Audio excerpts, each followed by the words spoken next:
மிகப்பெரிய குணாதிசயமாகிய தேவனுடைய அன்பை குறித்து நாம் படிக்க போகிறோம். The love of God. தேவனுடைய அன்பு. Well, you might think, well, I know this thing about the love of God. நீங்க ஒருவேளை நினைக்கலாம், தேவனுடைய அன்பு தானே, எனக்கு அதை பற்றி நல்லா தெரியுமே. Well, please listen.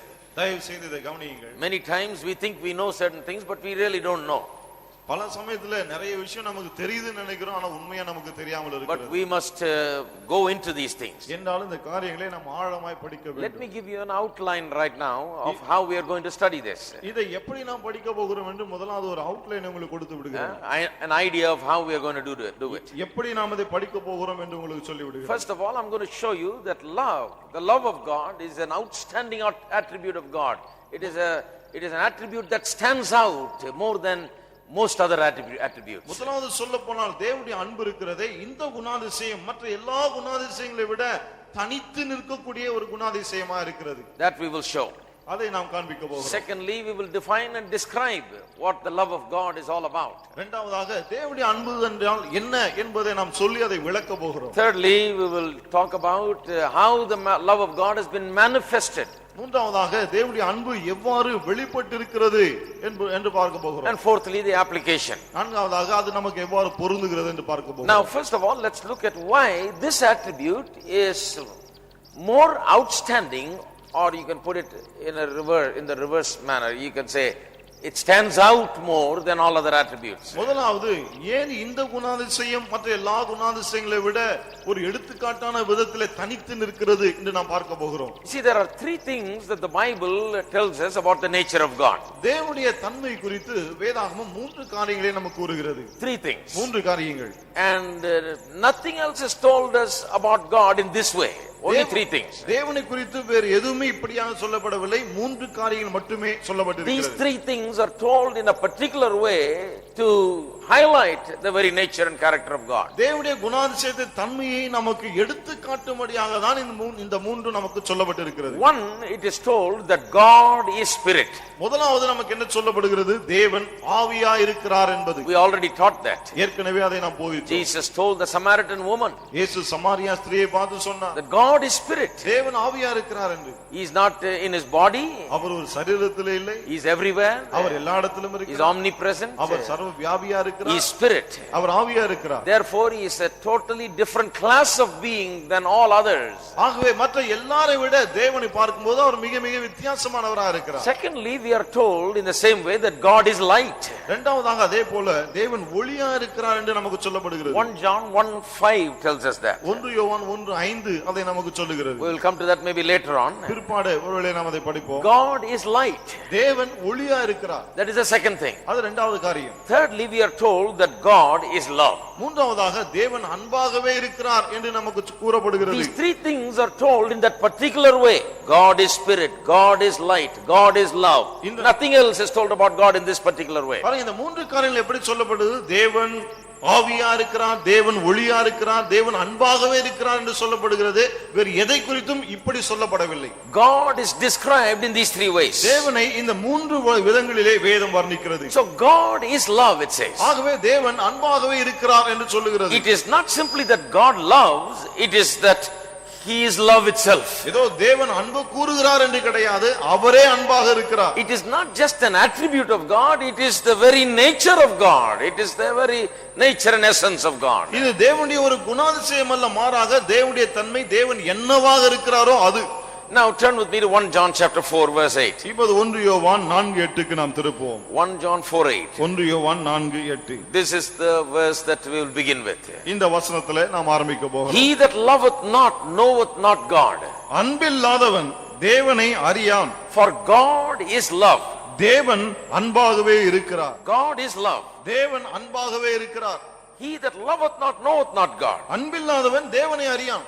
For God is love. ஏனென்றால் தேவன் அன்பாகவே இருக்கிறார். You see, since God is love and God comes into a person's life, this love of God is found in that person's life. தேவன் அன்பாகவே இருக்கிறபடியினாலே அவர் ஒரு மனிதனுக்குள்ளே வருகிறபடியினாலே அந்த மனிதனுடைய வாழ்க்கையிலே தேவனுடைய அன்பு காணப்படுகிறது. If a man has found God, ஒரு மனிதன் தேவனை கண்டுபிடித்தான், if he has God in him, அவனுக்குள்ளே தேவன் இருப்பார் என்றால், then he will manifest God's love in some way. பிறகு அந்த மனிதன் ஏதோ ஒரு விதத்திலே தேவனுடைய அன்பை வெளிப்படுத்துவான். If he does not love, then he does not know God. அவன் அன்பு கூறாவிட்டால் பிறகு அவன் தேவனை அறியாது இருக்கிறான். God is not in him. தேவன் அவனுக்குள்ளே இல்லை. If he knows God, அவன் தேவனை if அறிந்திருந்தால், God is in him, தேவன் அவனுக்குள்ளே இருந்தால், then he will love with the love of God. பிறகு தேவனுடைய அன்பினாலே அவன் அன்பு கூறுவான். The love of God in some way will be found in him. தேவனுடைய அன்பு ஏதோ ஒரு விதத்திலே அவனுக்குள்ளே காணப்படும். Now let us go to the definition and description. இப்போது தேவனுடைய அன்பு என்றால் என்ன, அதனுடைய விளக்கத்தை நாம் பார்ப்போம். 1 Corinthians 13 is the greatest passage of scripture that defines and describes for us divine love. தெய்வீக அன்பை நமக்கு கூறி அதை விளக்குகிற மிகப்பெரிய அற்புதமான அதிகாரம் 1 கொரிந்தியர் 13ஆம் அதிகாரம். 1 Corinthians chapter 13 1 கொரிந்தியர் 13ஆம் அதிகாரம் verse 4 to 8 4 முதல் 8 வசனங்கள் says, charity suffers long, love suffers long and is kind, love envies not, love vaunteth not itself, is not puffed up. அன்பு நீடிய சாந்தமும் தயவும் உள்ளது, அன்புக்கு பொறாமை இல்லை, அன்பு தன்னை புகழாது, இருமாப்பாயிராது, does not behave itself unseemly, love does not seek her own, love is not easily provoked, love thinketh no evil. அயோக்கியமானதை செய்யாது, தற்பொழிவை நாடாது, சினமடையாது, தீங்கு நினையாது. Love rejoices not in iniquity, but it rejoices in the truth. அநியாயத்தில் சந்தோஷப்படாமல் சத்தியத்தில் சந்தோஷப்படும். But love beareth all things, love believeth all things, love hopeth all things, love endureth all things. சகலத்தையும் தாங்கும், சகலத்தையும் விசுவாசிக்கும், சகலத்தையும் நம்பும், சகலத்தையும் சகிக்கும். Love never fails. அன்பு ஒரு காலம் ஒழியாது. Love never fails. அன்பு ஒரு காலம் ஒழியாது. Now the last verse. இப்போது கடைசி வசனம். Now abideth faith, hope and love, these three, but the greatest of these is love. இப்பொழுது விசுவாசம், நம்பிக்கை, அன்பு இம்மூன்று நிலைத்திருக்கிறது, இவைகளில் அன்பே பெரியது. Now this is talking about divine love. இது தெய்வீக அன்பை குறித்து பேசுகிறது. And how the divine love has a place in the life of the believer. எப்படி அந்த தெய்வீக அன்பு விசுவாசின் வாழ்க்கையிலே ஒரு பங்கெடுக்கிறது. What is divine love? தெய்வீக அன்பு என்றால் How என்ன? can we describe it? அதை எப்படி நாம் வர்ணிக்கலாம்? Now 1 Corinthians 13 4 to 8 described it in so many different ways. 1 கொரிந்தியர் 13ஆம் அதிகாரம் 4 முதல் 8 வசனங்களிலே பல்வேறு விதமாக அது நமக்கு வர்ணிக்கப்படுகிறது. The character of this love is described. இந்த அன்பினுடைய குணம் நமக்கு கூறப்படுகிறது. How it does not envy. எப்படி அது பொறாமைப்படுவதில்லை. How it suffers long. எப்படி அது நீடிய சாந்தமுள்ளதா இருக்கிறது. How it is not puffed up. எப்படி அது இருமாப்பா இல்லை. How it does not seek its own. எப்படி அது தற்பொழிவை நாடாது How இருக்கிறது. it is not easily provoked. எப்படி அது சினமடையாது இருக்கிறது. Thinks no evil. அது தீங்கு நினைக்காது. Does not rejoice in iniquity but rejoices in the truth. அநியாயத்தில் சந்தோஷப்படாமல் சத்தியத்தில் சந்தோஷப்படும். Love bears all things. அன்பு சகலத்தையும் தாங்கும். Believes all things. சகலத்தையும் விசுவாசிக்கும். Hopes all things. சகலத்தையும் நம்பும். Endures all things. சகலத்தையும் சகிக்கும். And it never fails. அது ஒரு காலம் ஒழியாது. Now this is the description of love. அன்பை குறித்த வர்ணனை இதுதான். God's love. தேவனுடைய அன்பு. But let me put it in some other manner also for you. இதை வேறு விதமாகவும் நான் உங்களுக்கு சொல்லட்டும். This is something that we already have in the Bible. Now let me put it in a different category now. இது ஏற்கனவே வேதத்தில் இருக்கிறது. இப்போது வித்தியாசமாய் நான் அதை உங்களுக்கு கொடுக்கிறேன். First of all, we can describe love as something something that God shows towards us without being influenced by anything, because it is uninfluenced. முதலாவது அன்பை குறித்து இப்படி சொல்லலாம். தேவன் எதை கண்டும் நம் மீது அன்பு கூறுவது இல்லை. It is not because something dictates to him or something prompts that love to him or something attracts him towards us that he loves us. ஏதோ நம் மீது அவர் அன்பு கூறும்படியாய் ஏதோ ஒன்று அவரை இழுக்கிறது அல்லது கவருகிறது அல்லது ஏதோ ஒன்று தூண்டி விடுகிறது என்று கிடையவே கிடையாது. Now this is something that we need to understand about God's love. தேவனுடைய அன்பை குறித்து இந்த ஒரு காரியத்தை நாம் புரிந்து கொள்ள வேண்டும். Whenever we love some person, நாம் ஒருவரை அன்பு கூறும்போது there is something in that person that attracts us, that prompts us to love that person. அந்த நபரிலே ஏதோ ஒன்று இருக்கிறது, அதுதான் அவரை அன்பு கூறும்படி நம்மை இழுக்கிறது, நம்மை தூண்டி விடுகிறது. Maybe that person is a good person. ஒருவேளை அந்த மனுஷன் நல்ல மனுஷனா இருக்கலாம். That person may be an attractive person. அல்லது அவர் ரொம்ப கவர்ச்சிகரமா இருக்கலாம்.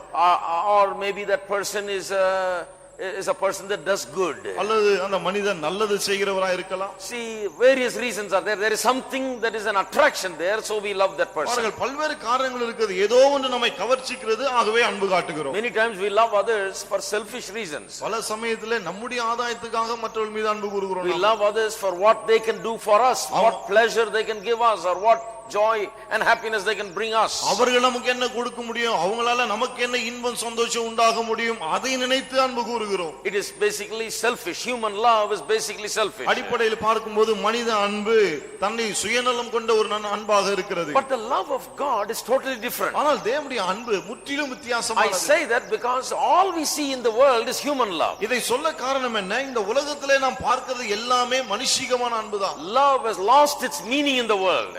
இந்த உலகத்தில் அன்புக்கு இப்போது அர்த்தமே இல்லாமல் போய்விட்டது. Now people talk about love like this. இப்ப அன்பு குறித்து மக்கள் எப்படி பேசுறாங்க? They say, I love chicken. என்ன சொல்றாங்க, நான் சிக்கனை லவ் பண்றேன், I love mutton.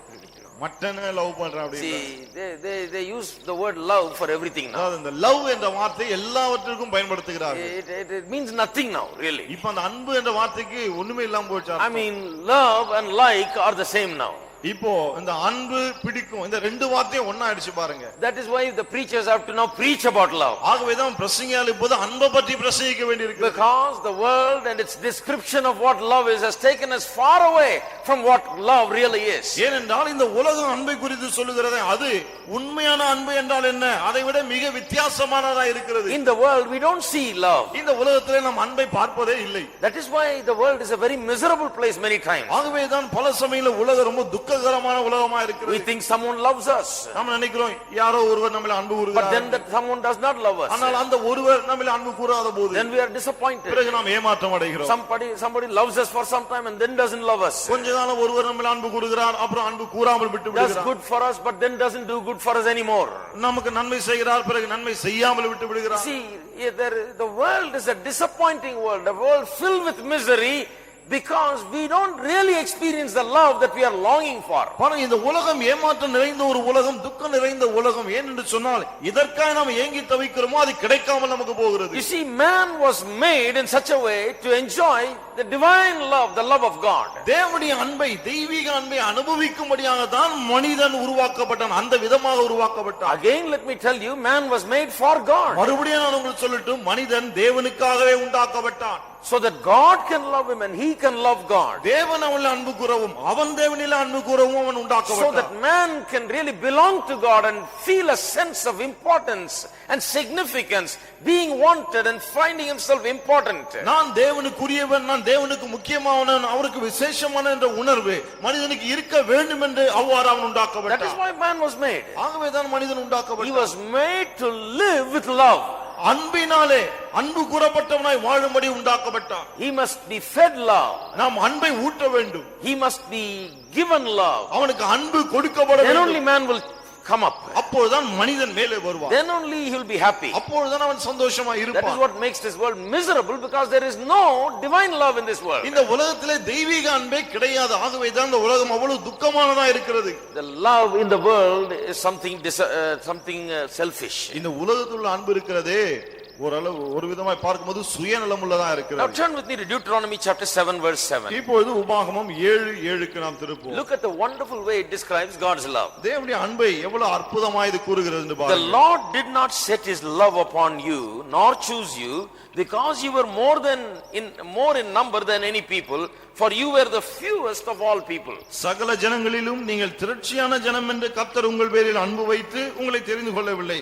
நீங்கள் சகல ஜனங்களிலும் கொஞ்சமாய் இருந்தீர்கள். Now God is simply, in my language I can say like this. நான் என் பாஷையில சொல்லணும்னா இப்படி சொல்லலாம் பாருங்க. He is simply saying God didn't love you because there was something attractive in you. என்ன சொல்றாரு, ஏதோ நீங்க ஏதோ தேவனை கவர்ந்து இழுத்தது, ஆகவே தேவன் உங்களில் அன்பு வைத்தார் என்று God கிடையாது. didn't love you because he looked up from heaven and he saw the people of Israel and they're mighty and great in number, and there is a majority of people, and so he didn't come and love. தேவன் பரலோகத்திலிருந்து பார்த்தார், இஸ்ரவேல் ஜனங்கள் திரள் கூட்டமாய் இருந்தார்கள், வல்லவனாய் இருந்தார்கள், சரி அன்பு கூறுவோம் என்று அப்படி அன்பு கூறவில்லை. There was nothing in the people of Israel. இஸ்ரவேல் மக்கள்கிட்ட ஒண்ணுமே கிடையாது. There was nothing in their forefather Abraham. அவருடைய முற்பிதாவாகிய ஆபிரகாமிடம் ஒண்ணுமே He கிடையாது. was worshipping idols, living in a dark land. அவன் அந்தகாரமான தேசத்திலே வாழ்ந்தான், விக்கிரகங்களை வணங்கி வந்தான். Did not even know God. தேவனை அறியாதிருந்தான். There is nothing that attracted God to Abraham. Abraham There is nothing that attracted God to Abraham. ஆபிரகாம்ல தேவன் ஒன்றையும் காணல. அவனை போய் அன்பு கூறுவோம்னு. அவன் பாரு நல்ல ஆள் ஜோரா இருக்கிறான், இவனை போய் அன்பு, இவன் நல்லவன், இவனை போய் அன்பு கூறுவோம். அப்படி அல்ல. He found nothing in him. அவனிலே எதையும் அவர் காணவில்லை. He found nothing in the people of Israel. இஸ்ரவேல் மக்களிலும் எதையும் அவர் காணவில்லை. But God loved. என்றாலும் தேவன் அன்பு கூர்ந்தார். That is what it is saying here. அதை தான் இங்கே கூறுகிறது. You see, they were just a few people and still God loved them. அவர்கள் கொஞ்சம் ஜனமா இருந்தார்கள், என்றாலும் தேவன் அன்பு கூர்ந்தார். 2 Timothy 2 தீமோத்தேயு திருப்போம். chapter 1. 2 தீமோத்தேயு முதலாம் அதிகாரம். 2 Timothy chapter 1 and verse 9. 2 தீமோத்தேயு 1:9. Who had saved us and called us with a holy calling, not according to our works. No. 2 Timothy 1:9. Who had saved us and called us according to his holy calling, not according to our works, but according to his own purpose and grace, which was given us in Christ Jesus before the world began. அவர் நம்முடைய கிரியைகளின்படி நம்மை ரட்சியாமல் தம்முடைய தீர்மானத்தின்படியும் ஆதிகாலம் முதல் கிறிஸ்து இயேசுவுக்குள் நமக்கு அருளப்பட்ட கிருபையின்படியும் நம்மை ரட்சித்து பரிசுத்த அழைப்பினாலே அழைத்தார். Paul is saying God loved us even before the world began. Pavul சொல்லுகிறார், உலகம் எல்லாம் உண்டாவதற்கு முன்னரே தேவன் நம்மை அன்பு கூர்ந்தார். He has called us even before the world began. உலகம் ஆரம்பிக்கும் முன்னரே அவர் நம்மை அழைத்து விட்டார். Notice it says not according to our works. இங்க என்ன சொல்ல பாருங்க, நம்முடைய கிரியைகளின்படி நம்மை ரட்சியாமல். That's very important. அது ரொம்ப முக்கியம். God didn't look at you and say what a good man, what a wonderful person he is, and then he didn't start loving you then. ஆண்டவர் உங்களை பார்த்துட்டு எவ்வளவு நல்ல மனுஷன், எவ்வளவு அற்புதமான ஆளு, அதன் பிறகு உங்களில் அன்பு கூற ஆரம்பிக்கவில்லை. Not according to your works. உங்களுடைய கிரியைகளின்படி அல்ல. Not because of anything you have done. நீங்கள் செய்த எந்த ஒரு காரியத்தின்படியும் அல்ல. Not because you are holy. நீங்கள் பரிசுத்தமா இருந்ததனாலே அல்ல. Not because you are better than the other person. மற்றவர்களோட சிறந்தவளாய் இருந்தீர்கள் என்பதனாலே அல்ல. Before the world began.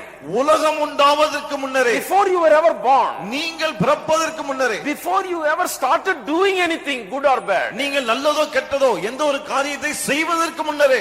Not according to your works. உங்களுடைய கிரியைகளின்படி அல்ல. But according to his own purpose and grace he loved us. தம்முடைய சொந்த தீர்மானத்தின்படியும் கிருபையின்படியும் நம்மேலே அன்பு கூர்ந்தார். Oh, what a tremendous thing to look at. இதை பார்க்கிறது எவ்வளவு அற்புதமான ஒரு காரியம் பாருங்க. Now 1 John chapter 4 verse 19. இப்போது 1 யோவான் 4:19 நாம் பார்ப்போம். We love him because he first loved us. அவர் முந்தி நம்மிடத்தில் அன்பு கூர்ந்தபடியால் நாமும் அவரிடத்தில் அன்பு கூறுகிறோம். You see, we love him because he first loved us. பாருங்கள், அவர் முந்தி நம்மில் அன்பு கூர்ந்தார், ஆகவேதான் நாம் அவரில் அன்பு கூறுகிறோம். My dear friends, you must understand the love of God. அருமை நண்பர்களே, தேவனுடைய அன்பை நீங்கள் புரிந்து கொள்ள வேண்டும். God did not start loving you because there was something good in you that prompted him, attracted him to you and made him to love you. ஏதோ உங்களிலே ஒரு நல்ல காரியத்தை தேவன் கண்டபடியினாலே அதை கண்டு அவர் இழுக்கப்பட்டார், கவரப்பட்டார், ஆகவே உங்களில் அன்பு கூர்ந்தார் என்று கிடையாது. He loved you because of his own purpose and grace. அவர் தம்முடைய சொந்த தீர்மானத்தின்படி கிருபையின்படி உங்களில் அன்பு கூர்ந்தார். Now what does that mean to me? என்ன பொறுத்தவரைக்கும் அதனுடைய I அர்த்தம் will என்ன? go ahead and give the application as we go. அத போக போக அது நமக்கு என்னவா இருக்கு என்று உங்களுக்கு சொல்லுகிறேன். Instead of waiting till the end, I will give it as we go. கடைசி வரைக்கும் காத்திருக்கும் பதிலாக படிக்க படிக்க உங்களுக்கு What சொல்லுகிறேன். does this mean to us? இது நமக்கு என்னவா இருக்கிறது? It means that I have very much to be thankful to God. நான் தேவனுக்கு மிகவும் நன்றியுள்ளவனாய் இருக்க வேண்டும் என்று அது எனக்கு I have சொல்லுகிறது. nothing to boast. எனக்கு பெருமை பாராட்ட எதுவும் இல்லை. I have everything to be thankful to God and really be rejoicing in God's love. நான் எல்லாவற்றிலும் தேவனுக்கு நன்றியுள்ளவனாய் இருந்து தேவனுடைய அன்புக்காக அதிலே களிகூர்ந்து நான் மகிழ வேண்டும். God deserves all my worship and praise and adoration. தேவனுக்கு தான் எல்லா துதி, ஆராதனை, புகழ்ச்சி எல்லாம் போக வேண்டும். When I think of how much he has loved me without seeing anything good in me, he has loved me, I can only just love him and praise him and serve him more and more. என்னிலே எந்த ஒரு நல்லதையும் காணாமலே எந்த அளவுக்கு என்னில் அன்பு கூர்ந்தார் என்று நினைக்கும் போது இன்னும் அதிகமா அவரை துதித்து அவருக்கு நன்றி சொல்லி அவரை சேவிக்கத்தான் தோன்றுகிறது. It is because that people don't realize this, there is no love of God in them. மக்கள் இதை உணராதபடினாலதான் அவர்களுக்குள்ளே தேவனுடைய அன்பு இல்லாது இருக்கிறது. They don't have a love for God. மன்னிக்கவும், தேவன் மீது அவர்களுக்கு அன்பு இல்லாது இருக்கிறது. You know why some people don't love God enough? ஏன் ஒரு சில மக்கள் போதுமான அளவுக்கு தேவனில் அன்பு கூறுகிறது இல்லை தெரியுமா? The very essence of Christian life is this. கிறிஸ்தவ வாழ்க்கையின் சாராம்சமே இதுதான். They asked Jesus, what is the greatest commandment? இயேசுவை பார்த்து கேட்டார்கள், மிகப்பெரிய கற்பனை என்னவென்று. Did you know what he said? அவர் என்ன சொன்னார் தெரியுமா? That question is like this. Instead of saying what is the greatest commandment, we can phrase it in the modern times as what is the essence of Christian life? பிரதான கற்பனை என்னன்னு சொல்வதற்கு பதிலாக இன்னி நாட்கள்ல கேட்டா கிறிஸ்தவ வாழ்க்கையின் சாராம்சம் என்ன அப்படி கேட்கலாம். What is Christian life? கிறிஸ்தவ வாழ்க்கை என்றால் என்ன? You know what Jesus said? இயேசு என்ன சொன்னார் தெரியுமா? He said, love the Lord your God with all your heart, with all your mind, with all your soul, with everything that you have, love him. அவர் சொன்னார், உன் தேவனாகிய கர்த்தரிடத்திலே உன் முழு இதயத்தோடு, முழு ஆத்துமாவோடு, முழு பலத்தோடு, முழு சிந்தையோடு அன்பு கூறுவாயாக. Now let me ask you, my friend. இப்போது நான் உங்களை கேட்கட்டும். Do you love God with all your heart? உங்கள் முழு இதயத்தோடு தேவனிடத்திலே அன்பு கூறுகிறீர்களா? Is he the greatest person that you love in this world? நீங்கள் இந்த உலகத்திலே அன்பு கூறுகிற மிகப்பெரியவர் அவர்தானா? Do you love him with all your heart? உங்கள் முழு இதயத்தோடு அவரில் அன்பு கூறுகிறீர்களா? Or do you not even understand what it means to love him with all your heart? அல்லது முழு இதயத்தோடு அவர்கள் அன்பு கூறுவது என்றால் என்னவென்றே அறியாதிருக்கிறீர்களா? A lot of people talk about their Christian life in a different way. பாருங்கள், நிறைய மக்கள் தங்களுடைய கிறிஸ்தவ வாழ்க்கை குறித்து வித்தியாசமாய் Well, பேசுகிறார்கள். I go to church, brother. நான் கோயிலுக்குலாம் I வரேன். read the Bible, நான் brother. பைபிள் வாசிக்கிறேன். I pray, brother. நான் ஜெபம் பண்றேன். No, that is not Christian life. கிடையாது, அது கிறிஸ்தவ வாழ்க்கையே அல்ல. Those are parts of Christian life. அதெல்லாம் கிறிஸ்தவ வாழ்க்கையின் பகுதிகள். That's all. அவ்வளவுதான். What is Christian life? கிறிஸ்தவ வாழ்க்கை என்றால் என்ன? You love the Lord your God with all your heart, with all your mind, with all your soul, with everything that you got. உங்கள் தேவனாகிய கர்த்தரை உங்கள் முழு இதயத்தோடு, முழு ஆத்துமாவோடு, முழு மனதோடு, முழு சிந்தையோடு அன்பு கூறுவது. Do you love him like that? அப்ப அந்த விதத்திலே அவரை அன்பு கூறுகிறீர்களா? Is your heart fixed on him like that? உங்களுடைய இருதயம் அப்படி அவர் மீதே பதிந்திருக்கிறதா? Amen. Amen. Is your heart fixed on him like that? உங்கள் இருதயம் அவர் மீது பதிந்திருக்கிறதா? அப்படி If it is not fixed on him like that, அப்படி அவர் மீது இல்லை என்று சொன்னார்.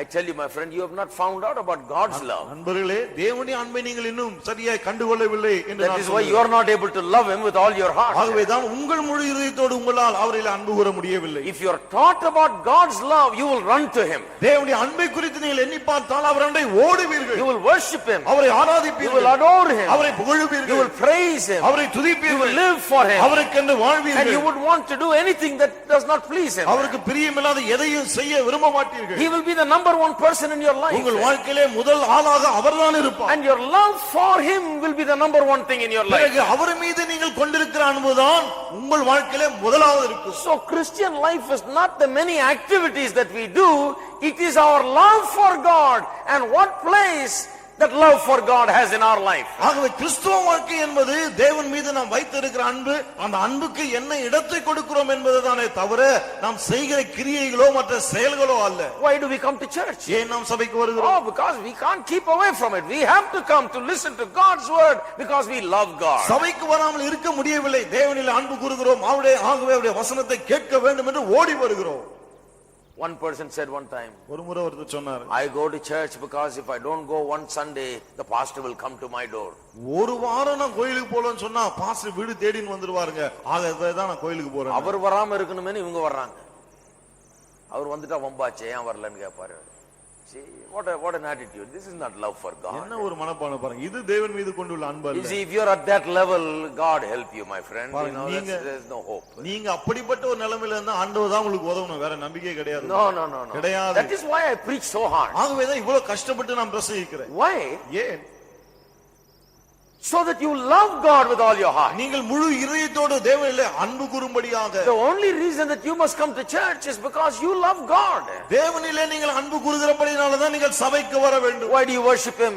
ஏன் அவரை Not ஆராதிக்கிறீர்கள்? because I tell you. ஏதோ நான் சொல்றதுனால அல்ல. Because you love him. நீங்கள் அவரிலே அன்பு Why do you கூறுகிறீர்கள். read the Bible? ஏன் வேதத்தை வாசிக்கிறீர்கள்? Because you love him. ஏனென்றால் அவரிலே அன்பு Why do you கூறுகிறீர்கள். pray? ஏன் ஜெபிக்கிறீர்கள்? Because you love him. நீங்கள் அவரிலே அன்பு கூறுகிறீர்கள். Why do you give? ஏன் கொடுக்கிறீர்கள்? Because you love him. ஏனென்றால் அவரை நேசிக்கிறீர்கள். Why do you live for God? ஏன் தேவனுக்காக வாழ்கிறீர்கள்? Because you love him. ஏனென்றால் அவரிலே அன்பு Why கூறுகிறீர்கள். do you tell him about others? ஏன் அவரை குறித்து மற்றவர்களுக்கு சொல்லுகிறீர்கள்? Tell others about him. ஏன் அவரை குறித்து மற்றவர்களுக்கு சொல்லுகிறீர்கள்? Because you love him. நீங்கள் அவரை நேசிக்கிறீர்கள். See, everything that you do is because you love him. பாருங்கள், நீங்கள் செய்கிற ஒவ்வொன்றும் அவரை நேசிக்கிறபடினாலே உண்டாகிறதா இருக்கிறது. Amen. Amen. That is the essence of Christian life. கிறிஸ்தவ வாழ்க்கையின் சாராம்சமே அதுதான். Are you there? இருக்கீங்களா? The reason people don't love God enough today is because they have no revelation of God's love. தேவனுடைய அன்பை குறித்து ஒரு வெளிப்பாடு இல்லாதபடினால்தான் மக்கள் இன்றைக்கு போதுமான அளவுக்கு தேவனை நேசிப்பதில்லை. See, this is why I love the teaching of God's word. ஆகவேதான் தேவனுடைய வசனத்தின் போதனையை நான் நேசிக்கிறேன் பாருங்க. You see, in the old days I used to think you get saved and be really excited and then you backslide slowly. அந்த நாட்கள என்ன யோசிப்பேன், ரட்சிக்கப்பட்டோமா அப்புறம் ரொம்ப உற்சாகமா இருப்போம், அதுக்கப்புறம் அப்படியே பின் வாங்கி போய்டுவோம்னு நினைப்பேன். This was the pattern. அந்த நாட்கள நடைமுறையில இருந்து இதுதான். This is how they did it. இப்படிதான் செஞ்சாங்க. Come, get saved, get baptized, filled with the Holy Ghost, they'll be very happy. வருவாங்க, ரட்சிக்கப்படுவாங்க, ஞானஸ்நானம் எடுப்பாங்க, பரிசுத்தாவின் அபிஷேகத்தை பெறுவாங்க, ரொம்ப சந்தோஷமா இருப்பாங்க. Afterwards there is a downward trend. கொஞ்ச காலம் கழிச்சு பார்த்தா அப்படியே இறங்கிட்டே வருவாங்க. Everybody like எல்லாருமே, mostly. நிறைய பேர் ஏறக்குறைய That's the way it is. அப்படிதான் இருக்கும். And I thought that's what spiritual life is. நானும் யோசிப்பேன், ஆவிக்குரிய வாழ்க்கைனா இதுதான் அப்படி. But I found the more you get into the word of God and find out who he is and how much he has loved you, there is never a downward trend.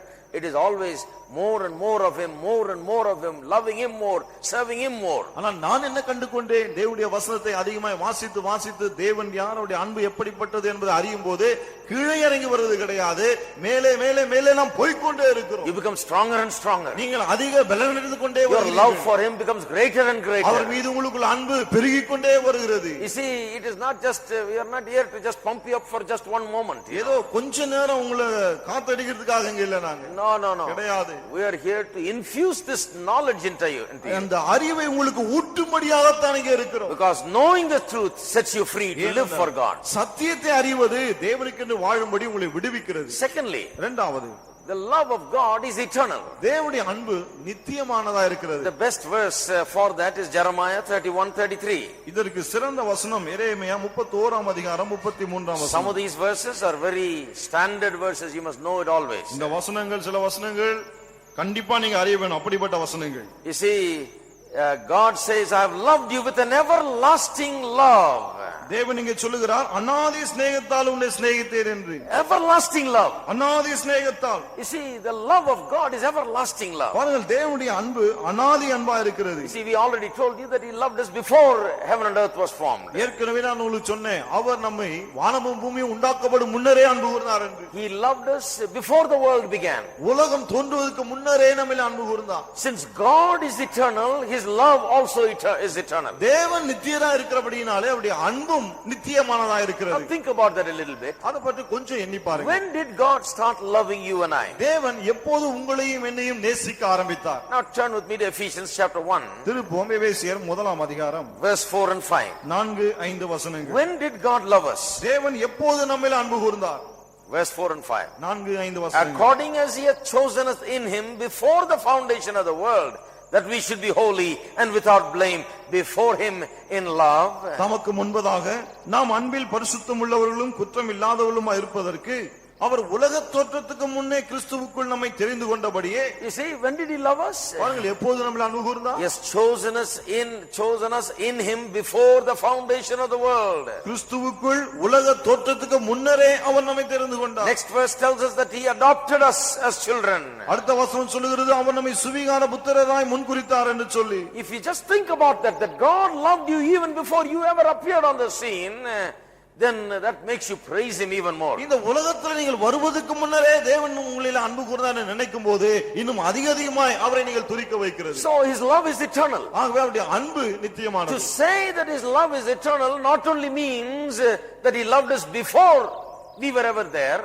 தேவனுடைய அன்பு நித்தியமானது என்று சொன்னால் நாம் பிறப்பதற்கு முன்னரே நம்மில அவர் அன்பு கூர்ந்தார் என்று சொல்வது மட்டுமல்ல, Not only to say that before the world began he started loving us. அல்லது உலக தோற்றத்துக்கு முன்னரே அவர் நம்மில அன்பு கூற ஆரம்பித்தார் என்ற அர்த்தம் மட்டுமல்ல. Eternal love means that he will love us always and forever.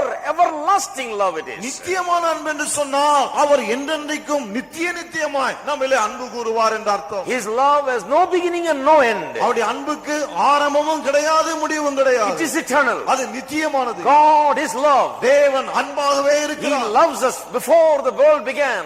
உலக தோற்றத்துக்கு முன்னரே நம்மில அன்பு He's கூர்ந்தார். the first one to be and he started loving us from that time. அவர்தான் ஆதி, அந்த சமயத்திலிருந்தே அவர் நம்மில அன்பு கூற He is the ஆரம்பித்தார். end and he will love us till the end. அவர்தான் அந்தமா இருக்கிறார், கடைசி வரையிலே நம்மில அன்பு கூறுவார். This is why Christians worship, my friend. ஆகவேதான் கிறிஸ்தவர்கள் ஆராதிக்கிறார்கள். That's why we sing. ஆகவேதான் நாம் பாடுகிறோம். We sang, oh how I love Jesus. ஓ என் நேசர் இயேசு என்று சொல்லி நாம் Why do I பாடுகிறோம். love Jesus? ஏன் இயேசுவில் அன்பு கூற வேண்டும்? It is because his love is so good. ஏனென்றால் அவருடைய அன்பு அவ்வளவு நல்லதா That இருக்கிறது. is why I cannot contain myself. I sing saying, oh how I love Jesus. ஆகவேதான் அடக்கிக் கொள்ள முடியாமல் என் நேசர் இயேசுவின் அன்பு என்று சொல்லி பாடினேன். You see, our worship, our singing, our every rejoicing, everything is based on a revelation of God. பாருங்கள், நம்முடைய பாடல், நம்முடைய ஆராதனை, நாம் செய்கிற அனைத்துமே தேவனுடைய அன்பை குறித்த வெளிப்பாட்டின் அடிப்படையிலே அமைந்திருக்கிறது. We must understand that. அதை நாம் புரிந்து கொள்ள வேண்டும். Get the revelation that God's love is eternal. தேவனுடைய அன்பு நித்தியமானது என்ற வெளிப்பாட்டை பெறுங்கள். Eternal meaning it has no beginning, no end. It is forever. நித்தியமானது என்றால் அதுக்கு ஆரம்பமும் கிடையாது, முடிவும் கிடையாது, அது என்றென்றைக்கும் உள்ளது. Thirdly, மூன்றாவது, God's love is sovereign. தேவனுடைய அன்பு தெய்வீகமானது. Sovereign. Sovereign means God loves because it is his pleasure to love. It is his will to love. You know, not because anybody told him, or not because anybody tells him to do that. ஏதோ யாரோ தேவனை பார்த்து அன்பு கூறுங்கள் என்று சொன்னதனாலே தேவன் அன்பு கூறுவது கிடையாது. அது அவருடைய விருப்பம், அவருடைய இஷ்டம், ஆகவே அன்பு கூறுகிறார். God is sovereign. Sovereign means that he has all power, he decides, he determines and he does. And he says it is my good pleasure. தேவன் சர்வ வல்லவரா இருக்கிறார், அவர் தான் திட்டமிடுகிறார், அவர் தான் தீர்மானிக்கிறார், ஆகவே அன்பு கூறுவதும் என்னுடைய இஷ்டம், விருப்பம் என்று அவர் சொல்லுகிறார். One of the things that really appeals to me in the Bible is the way that God talks about his own pleasure and will. தேவன் தம்முடைய சொந்த இன்பம், தன்னுடைய சொந்த விருப்பத்தை குறித்து வேதத்துல கூறுகிறாரே, அதுதான் எனக்கு ரொம்ப பிடிச்சிருக்கு பாருங்க. Verse 4 and 5 of Ephesians 1 that we read just now, let's read it again in this context. இப்போது வாசித்தோமே எபேசியர் 1:4-5 வசனங்களை இந்த பின்னணியிலே இப்போது நாம் வாசிப்போம். For this point, இந்த பாயிண்ட்டுக்காக, according as he has chosen us in him before the foundation of the world, that we should be holy and without blame before him in love. தமக்கு முன்பாக நாம் அன்பில் பரிசுத்தமுள்ளவர்களும் குற்றமில்லாதவர்களுமாய் இருப்பதற்கு அவர் உலகத் தோற்றத்துக்கு முன்னே கிறிஸ்துவுக்குள் நம்மை தெரிந்து கொண்டபடியே, having predestinated us unto the adoption of children by Jesus Christ to himself, according to the good pleasure of his will. வசனம் பாருங்கள், தம்முடைய தயவுள்ள சித்தத்தின்படியே நம்மை இயேசு கிறிஸ்துவின் மூலமாய் தமக்கு சுவிகார புத்திரனாகும்படி முன்குறித்திருக்கிறார். According to the good pleasure of his will. தம்முடைய தயவுள்ள சித்தத்தின்படி. Now many people say, well, look at him, does God love him? நிறைய பேர் கேக்குறாங்க, அவரை பாருங்க, தேவன் இவரில் அன்பு கூறுகிறாரா? How did God love him? தேவன் எப்படி அவரில் அன்பு Oh, கூறுகிறார்? what all he has done, how can God love him? ஓ, இந்த ஆள் என்னெல்லாம் பண்ணிருக்கார், எப்படி ஆண்டவர் நேசிக்க முடியும் இவரை? God says that's the good pleasure of my will. ஆண்டவர் சொல்றா, இது என்னுடைய தயவுள்ள சித்தம் It's என்று. my pleasure, what is your business? He அது says. என்னுடைய விருப்பம், உனக்கு என்ன அப்படின்னு கேக்குறாரு. I love him. நான் அவரை நேசிக்கிறேன். Nobody can tell me who I should love and who I should not love, he says. யாரும் எனக்கு சொல்ல முடியாது, யார் இடத்துல அன்பு கூறணும், யார் இடத்துல அன்பு It கூறக்கூடாது. is my good pleasure. அது என்னுடைய தயவுள்ள சித்தம். So I can be guaranteed today that no one can change the heart of God. ஆகவே இன்றைக்கு நான் எனக்கு ஒரு உத்தரவாதம் இருக்கு. அது என்ன? தேவனுடைய இருதயத்தை யாருமே மாற்ற It முடியாது. is his will. அது அவருடைய சித்தம். ஆரம்பிச்சோமோ அதுதான் அவர் சொன்னார். So Peter was thinking, does Jesus love him as much as he loves me? பேதுரு என்ன யோசித்தான், என்ன நேசிக்கிற அளவுக்கு யோவானையும் இயேசு நேசிக்கிறாரா? Jesus told him, I love you and that's all, mind your business.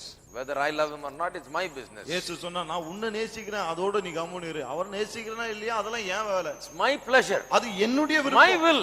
அது என்னுடைய சித்தம். So God's love for me does not depend on any of these things. He's sovereign and he has decided to love me and so he loves me. ஆகவே தேவன் என் மீது வைத்திருக்கிற அன்பு அவர் எதையும் சார்ந்திருப்பது கிடையாது. அவர் விரும்புகிறார், ஆகவே என்னில் அன்பு கூறுகிறார். அவ்வளவுதான். That's all. அவ்வளவுதான். Verse 9. 9ஆம் வசனம் பாருங்க. Having made known unto us the mystery of his will according to his good pleasure again, which he has purposed in himself. 10ஆம் வசனம் பாருங்கள். தமக்குள்ளே தீர்மானித்திருந்த தம்முடைய தயவுள்ள சித்தத்தின் ரகசியத்தை எங்களுக்கு அறிவித்தார். You see, it's always talking about his good pleasure. எப்போதுமே தயவுள்ள சித்தம் என்று தான் வசனம் கூறுகிறது. You know, we sometimes use that those phrases, you know, it's my pleasure, you know. சில சமயத்துல நாம அப்படி சொல்ல பாருங்க, அது ஏன் இஷ்டம் அப்படின்றோம். But only God can really use it like that. ஆனா உண்மையா அதை பயன்படுத்தணும்னா ஆண்டவர் மட்டும் தான் பயன்படுத்த முடியும். God says it's my pleasure. தேவன் சொல்ல அது ஏன் இஷ்டம். Because he is sovereign. ஏனென்றால் அவர் யாருடைய பேச்சின்படி நடப்பது கிடையாது. We can't really say it's my pleasure because we are not sovereign. We are governed by so many things. நாம் பல்வேறு காரியங்கள் மூலமா நடத்தப்படுகிறோம், ஆளப்படுகிறோம். ஆகவே நாம ஏன் இஷ்டம் ஏன் விருப்பம் சொல்லவே முடியாது. Some circumstances will change things and then what we said about our own pleasure will not hold any சில good. சந்தர்ப்ப சூழ்நிலையில எல்லாவற்றையும் காரியங்களை மாற்றி விடும். அப்புறம் ஏன் இஷ்டம்னா ஏன் விருப்பம் சொன்னதெல்லாம் அங்க The நடக்காது. only person in the whole world that can say it's my pleasure is God. என்னுடைய விருப்பம் என்னுடைய இஷ்டம் என்று சொல்லக்கூடிய ஒரே ஒருவர் இருப்பார் என்றால் அவர் தேவன் தான். And he says that about his love towards us. நம் மீது கொண்டிருக்கிற அன்பை குறித்து தேவன் அப்படிதான் It's கூறுகிறார். my good pleasure. அது என்னுடைய தயவுள்ள சித்தம். Fourthly, நான்காவதாக God's love is unlimited. தேவனுடைய அன்பு அளவே இல்லாதது. You see, it is God's love. பாருங்கள், அது தேவனுடைய அன்பு. God is all powerful. தேவன் சர்வ வல்லவர். He is all knowing. அவர் எல்லாவற்றையும் He அறிந்திருக்கிறவர். fills heaven and earth and everywhere. வானத்தையும் பூமியையும் எல்லாவற்றையும் His நிரப்புகிறவர். power has no limits. அவருடைய வல்லமைக்கு அளவே இல்லை. In the same way, his love also knows no limit. அதே போல அவருடைய அன்புக்கும் அளவே இல்லாதிருக்கிறது. You see, the Ephesians chapter 3 describes his love. பாருங்கள், எபேசியர் 3ஆம் அதிகாரம் அவருடைய அன்பை குறித்து நமக்கு கூறுகிறது. Says, may be able to comprehend with all saints what is the breadth, the length, the depth and height of God's love. Verse 18. 18ஆம் வசனம் பாருங்கள். சகல பரிசுத்தவான்களோடு கூட கிறிஸ்துவினுடைய அன்பின் அகலமும் நீளமும் ஆழமும் உயரமும் இன்னதென்று உணர்ந்து. See, breadth, length and height and depth of God's love. தேவனுடைய அன்பின் அகலம் நீளம் ஆழம் உயரம் என்று சொல்லுகிறார். Now does that mean you can go take a tape and measure God's love in depth and height and length and breadth? இப்படி சொல்றதுனால ஒரு டேப் எடுத்துட்டு போய் தேவனுடைய அன்பின் அகலம் நீளம் ஆழம் உயரம் இதெல்லாம் அளக்க முடியுமா? Don't get such ideas. அப்படிப்பட்ட எண்ணம்லாம் உங்களுக்கு தேவையே வேண்டாம். You see, if you think like that, then that means you don't understand it. அப்படி நீங்க நினைக்க ஆரம்பிச்சீங்கன்னா இது உங்களுக்கு புரியவில்லை The என்றுதான் அர்த்தம். length and breadth and height and depth that it is talking about is unfathomable. No one can by any human measurement measure this love of God, its length, breadth, depth and height. தேவனுடைய அன்பின் அகலம் ஆழம் நீளம் என்றெல்லாம் சொல்லுகிறதே, இது என்ன சொல்லுகிறது? மனித அறிவு தேவனுடைய அன்பை கொஞ்சம் கூட அளக்க முடியாது, புரிந்து கொள்ள முடியாது என்று நமக்கு The கூறுகிறது. length is so long that no one can go the distance and know the love of God. அந்த நீளம் அவ்வளவா இருக்கிறது, அவ்வளவு தூரம் போய் தேவனுடைய அன்பை அறிந்து கொள்ளக்கூடியவன் யாருமே இல்லை. His breadth is so wide, no one can explore all the ends of its breadth. அவருடைய அன்பின் அகலம் அவ்வளவா இருக்கிறது, யாரும் அந்த அகலத்தை கடந்து அந்த அன்பின் அகலத்தை அறிய And முடியாமல் so is இருக்கிறது. the depth and the height of God's love. அதே போலதான் தேவனுடைய அன்பின் ஆழமும் உயரமும். This is why I believe that the preachers are preachers have a tremendous job and they need to know what they are there to preach. ஆகவே தான் நான் என்ன சொல்லுகிறேன், பிரசங்கியாருடைய வேலை மிகப்பெரிய வேலை. என்ன பிரசங்கம் பண்ணனும் அவங்களுக்கு நல்லா தெரிஞ்சிருக்கணும். Some preachers think that we are just scratching and scrounging to preach something, find something to preach. சில பிரசங்கர் என்ன நினைக்கிறாங்க, ஏதாவது பிரசங்கம் பண்ணனும் இங்க அங்க பிச்சி பிராண்டி கொண்டு வரணும் அப்படி. எங்கயாவது போய் தேடி திருண்டு எங்கயாவது கிடைக்குமான்னு பார்த்து எடுத்துட்டு வந்து ஏதாவது ஜனங்களுக்கு சொல்லலாமான்னு பார்க்கறாங்க. ஏதாவது ஒன்று ரெண்டு சொரண்டி இரண்டி எங்கயாவது கொண்டாடலாம். This is depth. கிடையாது, இது ஆழம். This is height. இது உயரம். This is length. இது நீளம். This is breadth. இது அகலமானது. One lifetime is not enough. ஒரு ஜென்மம் இருந்தாலும் போதாது. You can preach all day, it keeps coming. நாளெல்லாம் பிரசங்கித்தாலும் வந்து கொண்டே இருக்கிறது. The breadth, the length, the depth and the height of God's love is so wonderful that you can preach and preach and preach it. It's never ending. தேவனுடைய அன்பின் நீளம் அகலம் ஆழம் உயரம் அவ்வளவு அற்புதமானது, பிரசங்கித்துக் கொண்டே இருக்கலாம், முடிவே கிடையாது அதற்கு. That is why I pity others who do any other kind of work, and I feel proud about preaching the gospel. ஆகவே தான் மற்ற வேலை செய்யறவங்க பார்க்கும்போது எனக்கு பரிதாபமா இருக்கு. சுவிசேஷத்தை நான் பிரசங்கம் பண்ணனே அதுல எனக்கு ரொம்ப பெருமையா I'll tell you why. ஏன் நான் I'm not saying other professions are bad. மற்ற வேலை தொழில்லாம் மோசம் சொல்லணும். Compared with this, anything else is boring. இதோடு கூட ஒப்பிடும்போது வேற எந்த வேலை செஞ்சாலும் அது போர் தான். That's all. It's boring. அவ்வளவுதான், போர் அடிக்கும். You just keep doing the same thing, keep writing the same thing, keep doing the same thing. அதே வேலையை தான் செய்யணும், அதே காரியத்தை தான் எழுதணும், அதே தான் செஞ்சுட்டு இருக்கணும். But here, ஆனால் இது there is such depth and height and length and breadth. All my lifetime, I can use all of my energy to search for it and explore it and bring it out. Still it is not enough. And there is such excitement in doing it. இதனுடைய நீளம், ஆழம், அகலம், உயரம் அந்த அளவு இருக்கிறது. வாழ்நாளெல்லாம் அதை தேடி தேடி கண்டுபிடித்து பிரசங்கித்தாலும் இன்னமும் கண்டுபிடித்து எல்லாவற்றையும் சொல்ல முடியாது. That is the great privilege that God gives to the preachers. தேவன் பிரசங்கியாருக்கு கொடுக்கிற மிகப்பெரிய ஸ்லாக்கியமே அதுதான். Amen. Amen. We are preachers of this length, breadth, depth and height. இந்த நீளம், ஆழம், அகலம், உயரத்தை பிரசங்கிக்கிறவர்கள் நாங்கள். Now Ephesians. இப்போது எபேசியருக்கு சொல்லுவோம். இந்த நீளம் அகலம் ஆழம் உயரம், சட்டை நீளம் ஆழம் அகலம் அதெல்லாம் கிடையாது. அது இல்ல பிரசங்கம். அதுக்கு போயிடுச்சு நிறைய பேர். இந்த நீளம் ஆழம் அகலம் உயரத்தை பிரசங்கம் பண்றது சட்டை நீளம் சட்டை அகலம் இப்படி. It really bothers me, you know. People don't understand such things. இதெல்லாம் எனக்கு உண்மையா ஒரு கலக்கத்தை உண்டாகுது பாருங்க. மக்கள் இதெல்லாம் புரிஞ்சிக்கிறதே இல்ல. This is such a great thing, that's why I don't touch that.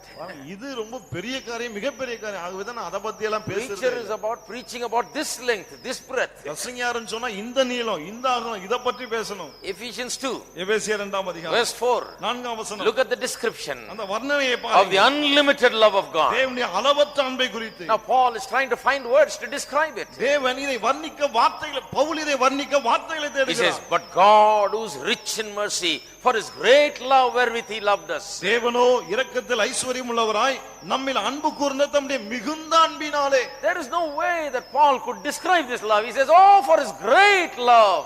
இந்த அன்பை வர்ணிக்க பவுலுக்கு வார்த்தைகள் இல்லை. என்ன சொல்கிறார்? மிகுந்த அன்பு என்று Great சொல்கிறார். love. மிகுந்த அன்பு. What is there in that word great? அந்த மிகுந்த என்றதுல என்ன இருக்கு? All the length, breadth, height and depth is there in that word great. எல்லா நீளம், அகலம், ஆழம், உயரம் எல்லாமே இந்த மிகுந்தல It is அடங்கி. great and no word in human vocabulary is enough to describe it. அது மிகப்பெரியது. மனிதனுடைய வார்த்தையில் எதுவும் கிடையாது அதை வர்ணித்து சொல்ல. John 3:16 says it beautifully. யோவான் 3:16 அது ரொம்ப அழகா God சொல்லுவார். so loved the world, he says. தேவன் இவ்வளவாய் அன்பு கூர்ந்தபடியினாலே என்று சொல்லுகிறார். See, he could never describe எவ்வளவாயின்றத சொல்றதுக்கு வார்த்தையே இல்லை. இவ்வளவாயின்றார். அதனால்தான் எவ்வளவாய். See, God so loved the world. இவ்வளவாய் தேவன் அன்பு கூர்ந்தார். See, there is no word to describe once again. பாருங்க, மறுபடியும் வர்ணிக்க வார்த்தைகள் இல்லை. God so loved the world. தேவன் இவ்வளவாய் உலகத்தில் அன்பு If கூர்ந்தார். there was a measurement, he would have told us. ஒரு அளவு இருந்ததா அதையும் சொல்லி இருப்பார். If there was a way adequate enough to describe it, he would have told us. அதை சொல்ல போதுமான ஒரு வார்த்தை வழி இருந்ததா சொல்லி இருப்பார். Because there is no way, he says it's great love.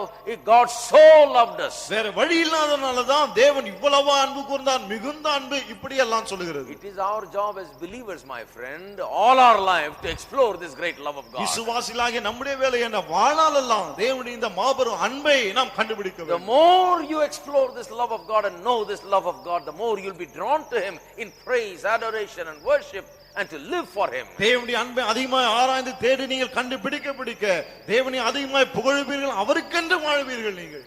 Amen. Amen. His love is unchanging. That is the next one. அடுத்தது அவருடைய அன்பு மாறாத அன்பு. It is unchanging. அது மாறாத அன்பு. Why?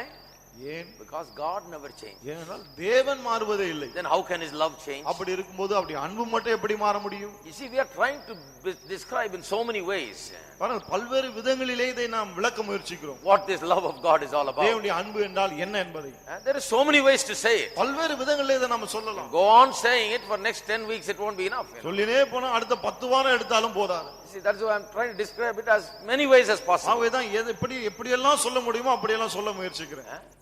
It is uninfluenced. அது நம்முடைய எந்த காரியத்தை கண்டு நம்ம மீது அனுபவிப்பது கிடையாது. It is eternal. அது நித்தியமானது. It is sovereign. அவருடைய இஷ்டப்படி அன்பு கூறுகிறார். It is unlimited. அது அளவில்லாத இருக்கிறது. And the love of God is unchanging. பிறகு தேவனுடைய அன்பு மாறாதது. Unchanging.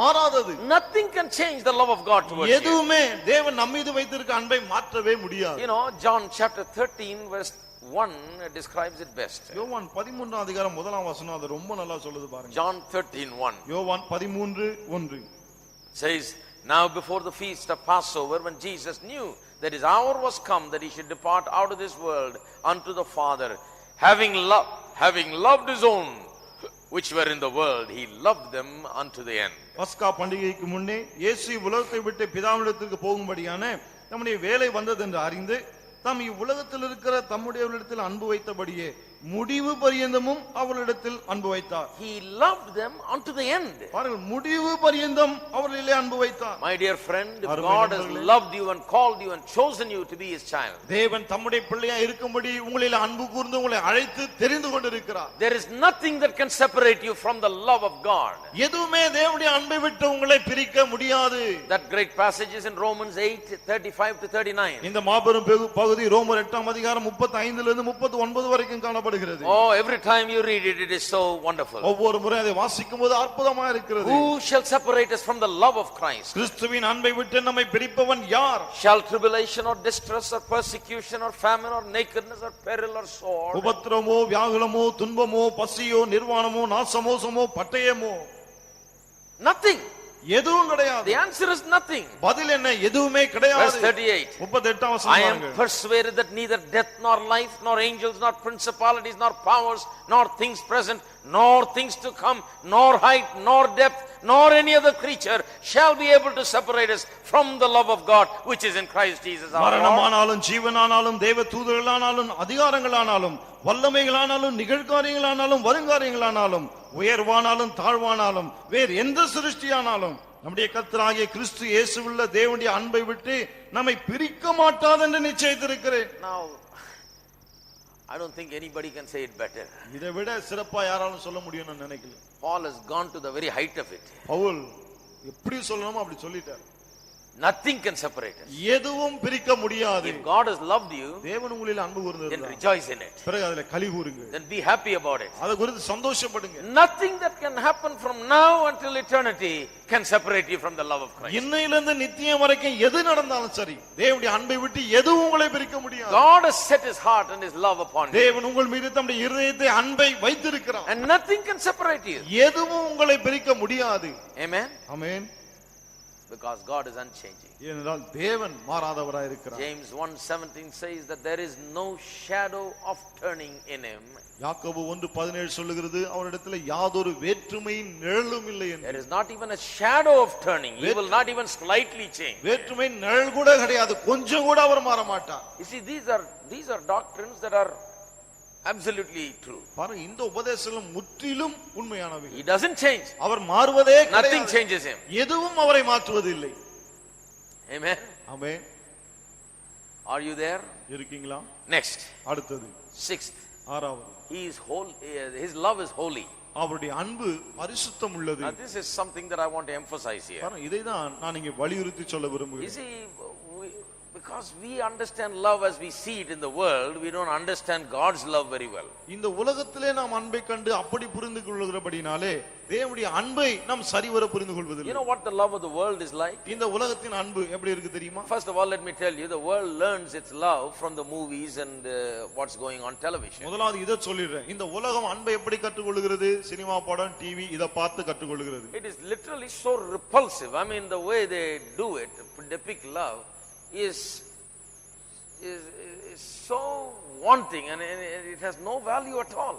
அதை காண்பிக்கிறாங்களா அந்த அன்பை, அதை பார்க்கும்போது அவ்வளவு அருவருப்பா ஒண்ணுமே இல்லாதது போல இருக்கு. அதுல It is not love at all. அது அன்பே கிடையாது சொல்ல போனா. And all our young people in the whole world learns, the country of India learns what love is from the movies and from what they see on television. நம்முடைய வாலிபர்கள் மட்டுமல்ல, India முழுவதும் டிவில என்ன பார்க்கறாங்களோ சினிமால என்ன பார்க்கறாங்களோ அதை வைத்து அன்பை கற்றுக்கொள்கிறார்கள். They think love is like that.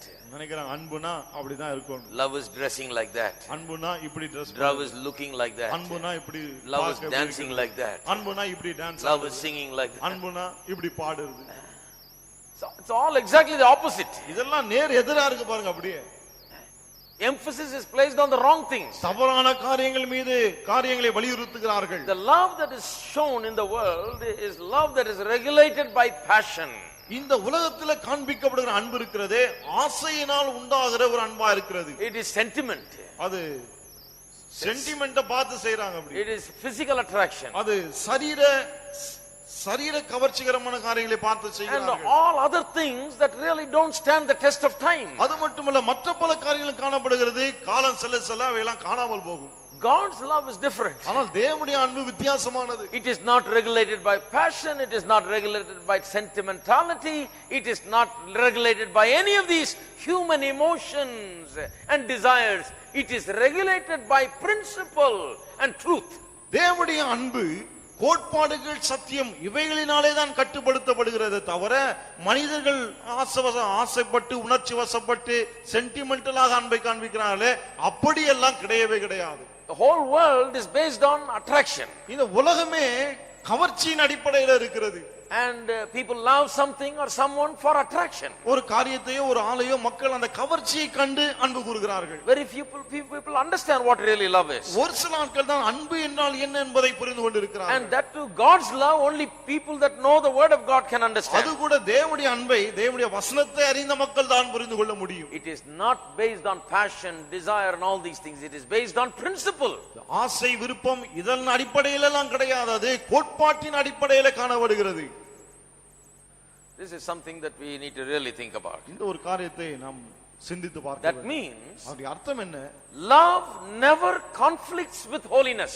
அன்பும் பரிசுத்தமும் ஒரு நாளும் முரண்பாடாய் இருக்கவே இருக்காது. To say I will live whatever way I please, whatever way it pleases me, and I'll do whatever I desire, whatever is my good pleasure I will do, and because God is love, he has nothing, no way but to love me, is wrong. தேவன் அன்பா இருக்கிறார், ஆகவே கண்டிப்பா என்னில் அன்பு கூர்ந்துதான் ஆக வேண்டும், ஆகவே என் இஷ்டத்துக்கு என் மனம் போனபடி நான் வாழ்வேன் என்று சொன்னா அது சரி கிடையாது, தவறு. There are a lot of people that think like that. நிறைய ஆட்கள் இப்படி இருக்காங்க, இப்படி சிந்திக்கிறாங்க. God is love, தேவன் அன்பா இருக்கார், so it doesn't matter what I do, ஆகவே நான் என்ன செஞ்சாலும் சரி he is பரவாயில்லை, going to love me. எப்படியோ என்னில் அன்பு கூற போகிறார். They think that God sacrifices holiness in order to show his love. என்ன நினைக்கிறாங்க?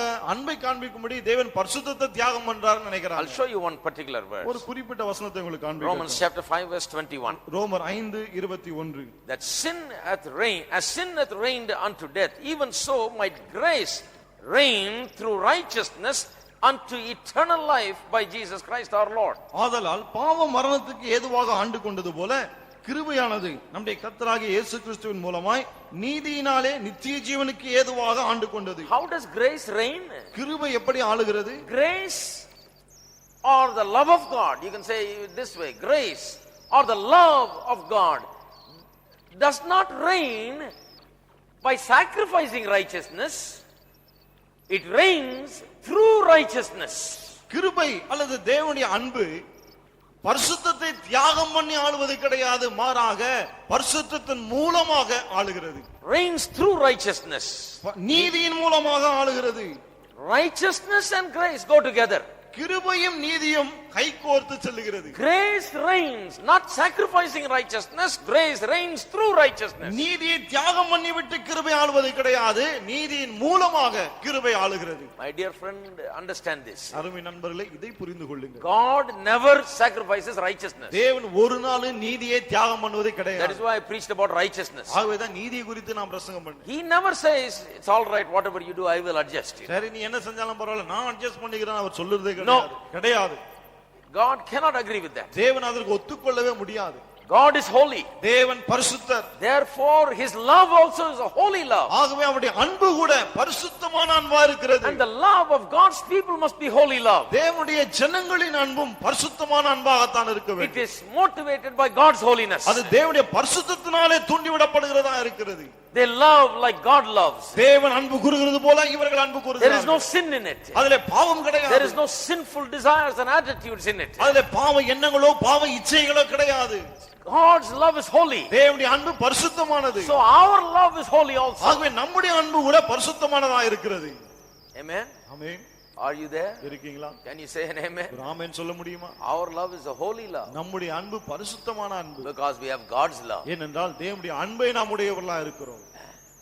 If you have God's love, you can't be living a wrong kind of life. தேவனுடைய அன்பு இருக்குன்னு சொன்னா தவறான வாழ்க்கை உங்களால் வாழவே முடியாது. If you're living wrong kind of life, then God is not in you. தவறான வாழ்க்கை நீங்கள் வாழ்ந்தால் பிறகு தேவன் உங்களுக்குள்ள இல்ல. You don't understand these things. இந்த காரியங்களை நீங்கள் புரிந்து கொள்ளவில்லை. Perhaps you are not saved. ஒருவேளை நீங்க ரட்சிக்கப்படாமலே கூட இருக்கலாம். If you have God's love, தேவனுடைய அன்பு இருக்கும் என்றால் then you will live by God's love. பிறகு தேவனுடைய அன்பினாலே நீங்கள் வாழ்வீர்கள். You will love with God's love. தேவனுடைய அன்பினாலே அன்பு கூறுவீர்கள். You'll be governed by principle, not by attractions and desires and fancies. கோட்பாடுகளினாலே ஆளப்படுவதில்லை தவிர நம்முடைய விருப்பம், நம்முடைய ஆசை, வினோதமான காரியங்கள் இவைகளால ஆளப்பட மாட்டீர்கள். The cinema and the TV says exactly the opposite. Cinema டிவிலாம் பாருங்க, இதுக்கு நேர் எதிரா சொல்லும் எல்லாத்தையும். That is why I say the remote is the biggest blessing. ஆகவேதான் அந்த ரிமோட் மிகப்பெரிய ஆசீர்வாதம் சொல்றேன். If you have to buy a TV, buy it with a remote. TV வாங்கினா ரிமோட்டோட வாங்குங்க. So you can quickly switch. உடனே மாத்திரலாம் பாருங்க. That is why God has given remote. ஆகவேதான் தேவன் ரிமோட்டை கொடுத்திருக்கார். For us to switch கடகடகடன் மாத்திரது and find something good நல்ல காரியத்தை பார்க்கிறது and get rid of all this nonsense. இந்த மாதிரி முட்டாள்தனத்தெல்லாம் வேண்டாம்னு சொல்றது. Look at what they are showing. என்ன காட்டுறாங்கன்னு பாருங்க. Some of these things, they've imported from America, and it shows about how people love one person in the morning, another person in the evening. பாருங்க, சில TV serial அமெரிக்கால இருந்து வந்திருக்குது. அதுல என்ன காமிக்கிறாங்க, காலையில ஒருத்தன் மீது காதல், சாயங்காலத்துல இன்னொருத்தன் மீது காதல். And these are called soap operas there. இதெல்லாம் சோப் ஓபராஸ் அப்படின்றாங்க அங்க. There are many people, this story goes on like a serial for 20 years, 25 years. 20-25 வருஷம் ஒரு சீரியல் மாதிரி போகுது அந்த கதை அப்படியே. A lot of people just sit and watch this. நிறைய பேர் இத உட்கார்ந்து அப்படியே பார்த்துட்டு 25 years they are watching this. 25 வருஷமா இதையே பார்த்துட்டு இருக்காங்க. They say, oh, this lady was that woman, that man's wife 5 years ago, but then she changed husband, and 5 husbands, and now she's got the 6th husband. என்ன சொல்றாங்க, 5 வருஷத்துக்கு முன்னாடி இந்த அம்மா இந்த ஆளை கல்யாணம் பண்ணியிருந்தாங்க, இப்போ 5வது 6வதுன்னு வச்சிருக்காங்க, அப்படி எல்லாம் சொல்றாங்க. And now this man is like that, and he had so many wives and so on. இந்த ஆளு அப்படிதான் இருந்தான், பல மனைவிகள் இருந்தாங்க அவனுக்கு. This is the story. கதையே இதுதான் பாருங்க. And people are sitting and watching this. மக்களும் உட்கார்ந்து இதையும் பார்த்துட்டு இருக்காங்க. I knew some people that will tape it when they can't watch it. ஒரு சில ஆட்கள் எனக்கு தெரியும், பார்க்க முடியாதுன்னு தெரிஞ்ச உடனே டேப் பண்ணி வச்சிருவாங்க அதை. If they have to miss it one day. ஒரு நாள் அதை தவற விட்டுட்டான். I'm not joking. I read an article some time ago in India. I think in one of the Indian magazines I read an article that if you want to have any event, any function for women in our country, they say you have to have it at a time that is not when all this bold and beautiful and all these things are not playing, otherwise women won't come, it says.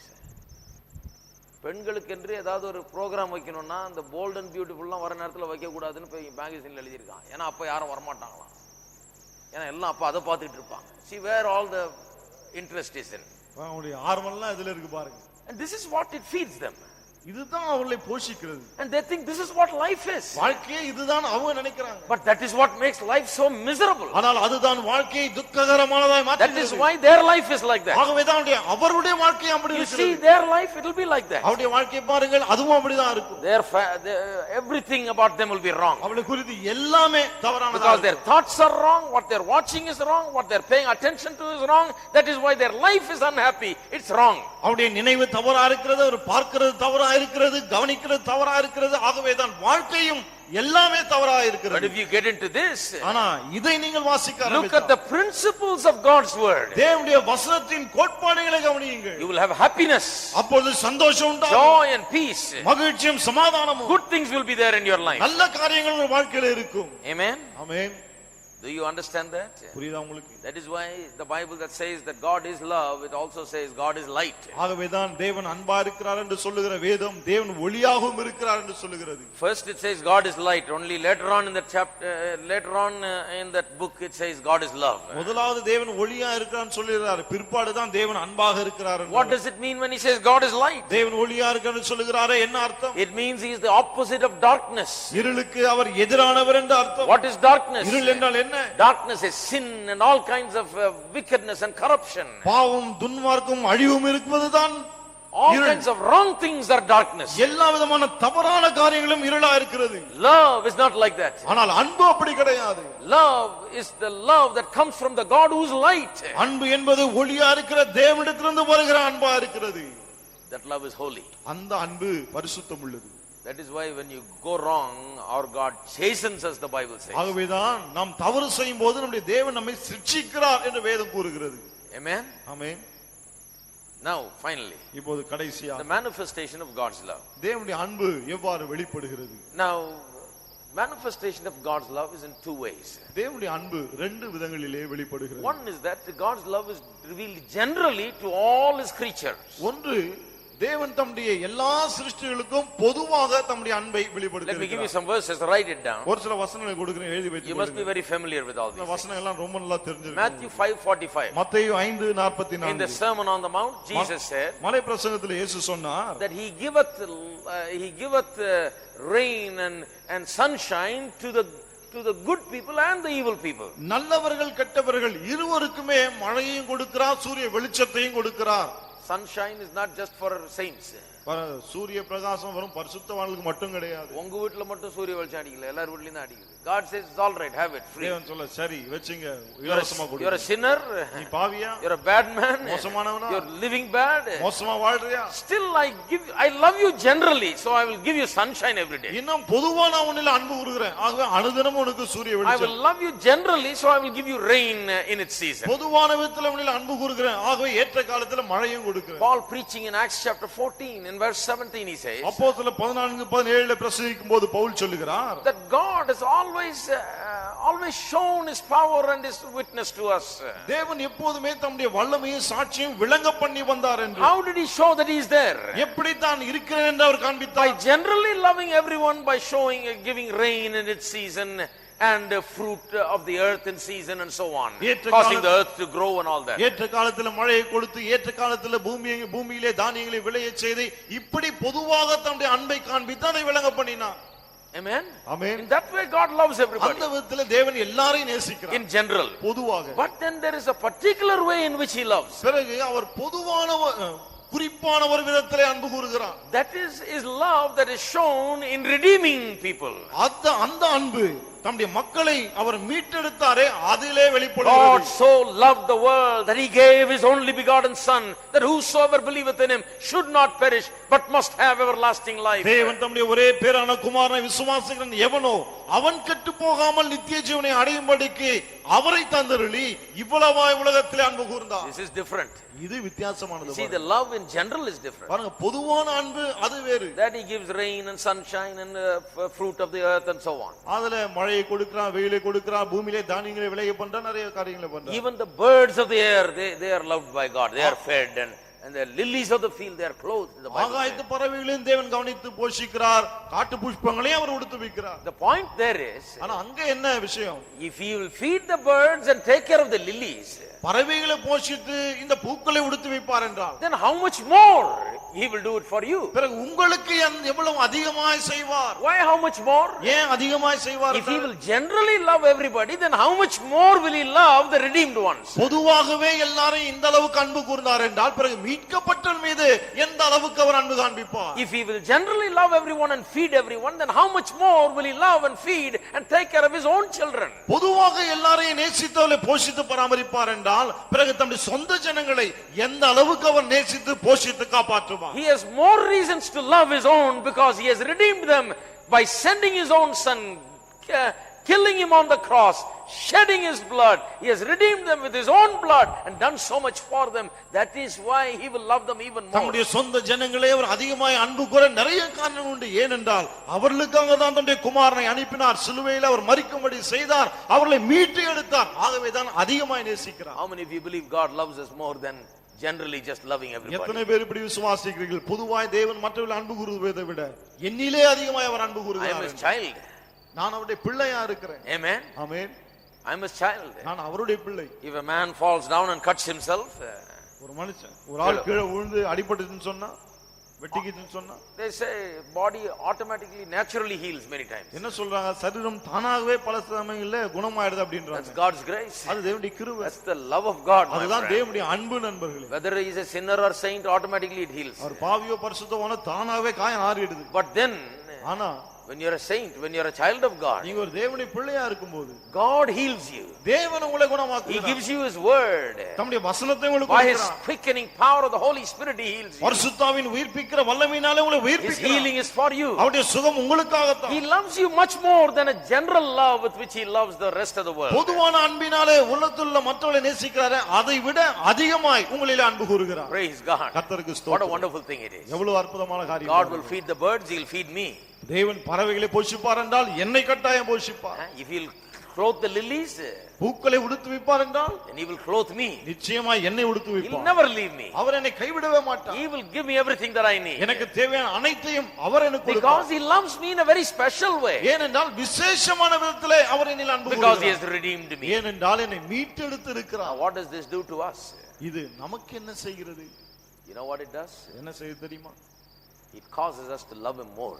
அவரை அதிகமாய் நாம் அன்பு கூறும்படி If செய்கிறது. you heard all these things and you never change, something's wrong with you. இதெல்லாம் கேட்டுட்டு நீங்க இன்னும் மாறலன்னு சொன்னா ஏதோ பயங்கர பிரச்சனை இருக்கு. Is that right? சரியா? Anybody that hears these things is drawn to God with thankfulness and gratitude and love for God. இதை கேட்கிற யாரானாலும் சரி தேவன் மீது அவருடைய அன்பு அவர் வைத்திருக்கிற அன்பு பெருகும் நன்றியோடு ஸ்தோத்திரத்தோடு தேவனுக்கு அருகிலே அவர் வருவார். Because God has loved us. ஏனென்றால் தேவன் நம்மில் அன்பு He கூர்ந்திருக்கிறார். initiates. அவர்தான் அதை ஆரம்பித்தார். We simply respond. நாம் அதுக்கு பிரதியுத்தரம் கொடுக்கிறோம் அவ்வளவுதான். Amen. We simply respond. நாம பதில் கொடுக்கிறோம். He did it first. அவர்தான் முந்தி அதை He has செய்தார். drawn us with His love. நம்முடைய அன்பினாலே நம்மை இழுத்து கொண்டார். And we simply respond to Him. நாம் அதற்கு பதில் கொடுக்கிறோம் அவ்வளவுதான். Amen. Amen. Respond to His love. அவருடைய அன்புக்கு பிரதியுத்தரம் Love Him சொல்லுங்கள். more than ever. முன்னை விட அதிகமாய் அன்பு கூறுங்கள். Think about this love. Meditate upon this இந்த love. அன்பை எண்ணி பாருங்கள், தியானம் பண்ணுங்கள். Praise Him for His love. அன்புக்காய் அவரை Worship ஸ்தோத்திரியுங்கள். Him for His love. அன்புக்காய் அவரை This will ஆராதியுங்கள். increase greater devotion and greater joy in your heart. இப்படி இருந்தால் உங்கள் உள்ளத்திலே பக்தி அதிகமாய் பெருகும், சந்தோஷம் அதிகமாய் பெருகும். You will want to love Him more and more and serve அதிக Him more. அதிகமாய் அவரை நேசித்து அவரை சேவிக்க Shall we விரும்புவீர்கள். all stand together? நாம் எல்லாரும் எழுந்து நிற்போமா? Time is up. நேரம் முடிந்து விட்டது. Let's praise God. நாம் கர்த்தரை Praise ஸ்தோத்திரிப்போம். God for His love. அவருடைய அன்புக்காய் அவரை ஸ்தோத்திரிப்போம். Praise Him for His love, my அவருடைய friend. அன்புக்காய் அவரை துதியுங்கள் நண்பர்களே. Praise Him. அவரை துதியுங்கள். Praise Him. அவரை துதியுங்கள். Oh, hallelujah. Hallelujah. Let your hearts rejoice. உங்களுடைய உள்ளம் மகிழட்டும். Let the hearts rejoice உள்ளங்கள் எல்லாம் மகிழட்டும். because of God's great love. தேவனுடைய மாபெரும் அன்பினாலே Oh, let the amazement fill your heart. அந்த வியப்பு உங்கள் இதயத்தை நிரப்பட்டும். Be drawn to Him. அவர் பக்கமாய் இழுக்கப்படுங்கள். Drawn to Him more than ever. முன்னை விட அதிகமாய் அவர் பக்கம் வாருங்கள். Love Him more than ever. முன்னை விட அதிகமாய் அன்பு கூறுங்கள். Rejoice